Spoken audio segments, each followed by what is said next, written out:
Hello everyone and welcome back. This is my comic book room. This is my room tour for 2024. I try to make one of these videos every year and I thought, hey, now's as good a time as any. I've made some significant changes to the room and I kind of wanted to show them off.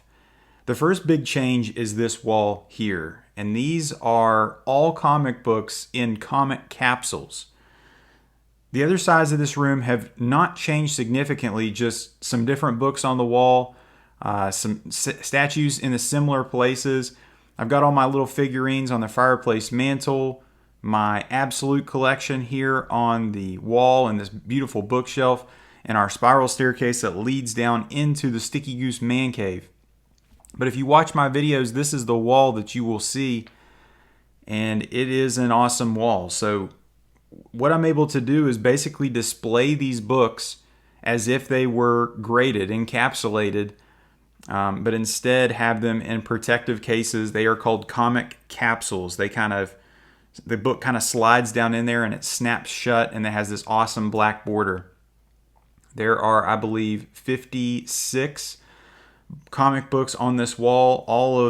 A lot of these are from runs that I love, characters that I love, and then in the foreground I have some statues. Starting off with this Ellen Ripley Aliens statue from Prime One Studio. I think it's from Blitzway. This has like this really cool effect if you look down where the acid has kind of eaten away the metal. It's like this infinite elevator when she's fighting the alien at the very end of the movie. These are some Funko Pops my wife got me when she told me that we were going to have our daughter. This is my awesome Alex Ross inspired Joker and Harley piece emulating the comic book. This is a gift from one of the viewers of the channel, Animal Man. Thank you to that, Reston. And this is my Voldemort, He Who Must Not Be Named, from Iron Studios. Probably the best paint and head sculpt in my collection. This thing is incredible. One of my favorite statues. Maybe one day they make a Harry Potter and we put them next to each other. This is my Magneto by Sideshow, one of the first statues I ever got. This is Spider-Man Far From Home by Iron Studios as well. Probably one of the best light-ups I've ever seen in any statue. This is my Iron Man maquette light-up by Sideshow. Such a cool dynamic piece. Love the light-up on that as well. And this is the Doctor Doom maquette by Sideshow. Unfortunately, I had to remove the flags that were behind him so that he would fit on this shelf. This wall has totally been transformed. I used to have just like 3 pictures on that wall and some statues in the foreground. We've done a lot better now. This corner is still a work in progress, but right now, Gollum's just chilling in this corner. I love this statue. One of my favorites. This is from Weta Workshop. He is hella dusty over here in this corner. This is where in New Zealand they made a lot of the props and where they filmed the Lord of the Rings trilogy. This is the other portion of my room. Longtime viewers of my channel will recognize this wall. This is the slab wall, the wall that I used to make all of my videos in front of. Some of my most valuable books are on this wall. First Galactus, Doctor Strange solo series, first Null, first Harley Quinn, first Scarlet Witch, first Vision, first Black Widow, first Aliens, first Swamp Thing, Neil Adams cover, first Venom, first Kingpin, Captain America joins the Avengers, first Thanos, first Animal Man, first Dead Man, first Sandman, first Invincible, first Walking Dead, first Doctor Strange, first Ghost Rider. This is my Wolverine vs. Hulk 181 inspired Sideshow maquette. One of the best Hulk and Wolverine statues ever, maybe one of the best Sideshow statues ever. This is my first Two-Face in the Silver Age. This is Bane maquette by Sideshow, inspired from the Batman Nightfall run. So awesome. This is Teenage Mutant Ninja Turtles #1, first appearance of the Turtles. This is the 3rd printing. This is my Darth Vader Mythos by Sideshow. This is an alternate universe Vader. This badass broken helmet and this lightsaber that looks like it's on fire. Awesome cape. This is Silver Surfer #4. This is an iconic Buscema cover between Thor and Silver Surfer. And this is my Thanos on Throne by Sideshow with the light up gauntlet. So powerful, so awesome. One of my favorites. And then below all of these graded books that can't be read are all books that can be read. This is my Omnibus collected edition trade paperback collection. These are how I read comic books predominantly. Some of my favorites. DC is by far my favorite stories. Some of my favorites here: Gotham Central, Omnibus, Hellblazer, Doom Patrol, Grant Morrison, 100 Bullets, Why the Last Man, Catwoman, Ed Brubaker, and of course Invincible in these new compendiums, hardcover. Those are some of the DC and Image books.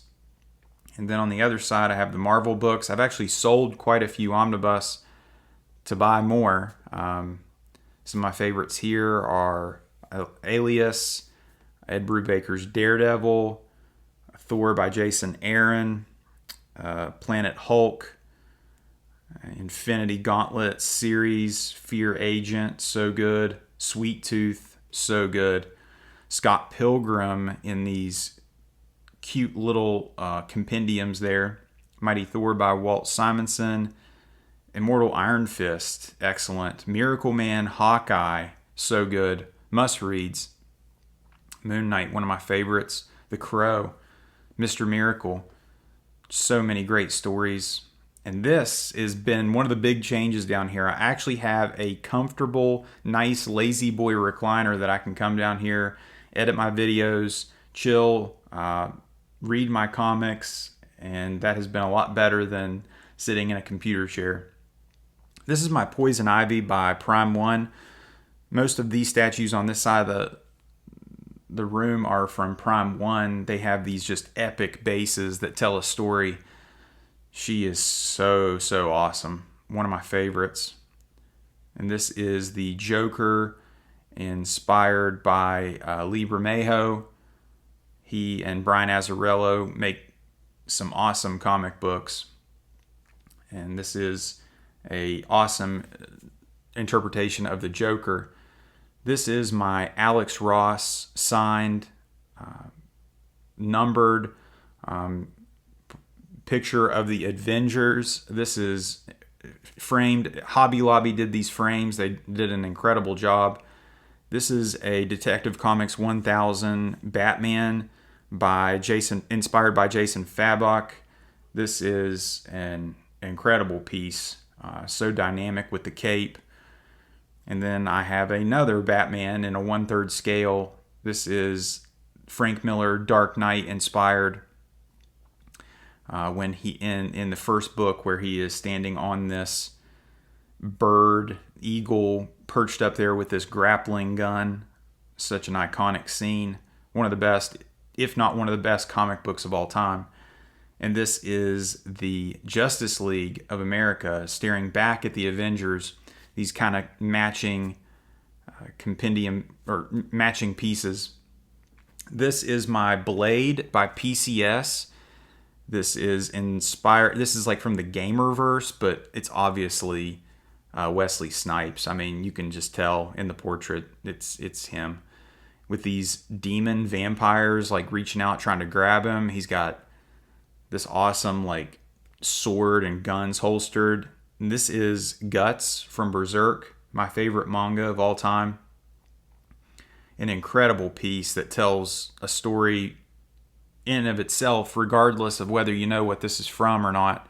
Definitely something anybody can appreciate. The wet blood look, the wetness of the mouth and the tongue and the guts. Just awesome. This is a Magic the Gathering piece of artwork. It's called The History of Benalia by Noah Bradley. And these are some of my figures, action figures from way back in the day. This is from when I was a kid in the mid 90s to early 2000s. And these are some of the new books that I've just bought, East of West by Jonathan Hickman and the Blade manga. These are some of my favorite books over here. This is a Gollum lithograph, and then my Berserk deluxe editions 1 through 13 with these awesome bookends. And these are some of my absolutes, some of the best stories of all time: Sandman, Preacher, Sin City, Walking Dead, Alan Moore's Swamp Thing, All-Star Superman, Hellboy, Attack on Titan, Saga. So good. And these are the portraits that I had once hanging up on that other wall, and I'm not sure what I'm going to do with those. And this is the awesome spiral staircase that leads down to the man cave. Guys, this is the room for my 2024. But before you go, I kind of wanted to show you guys just how awesome this room looks with the lights turned off. These LED lights that I was able to put behind, all the displays, it just adds such a cool effect. And it's actually kind of bright enough. You can sit down here with just these LED lights on. So I love this room. This is my pride and joy. It's been years in the making. I hope you guys have enjoyed it. If at any point in time you like this video, give it the thumbs up. And if you like this video, subscribe for more. Thank you for watching, and take care.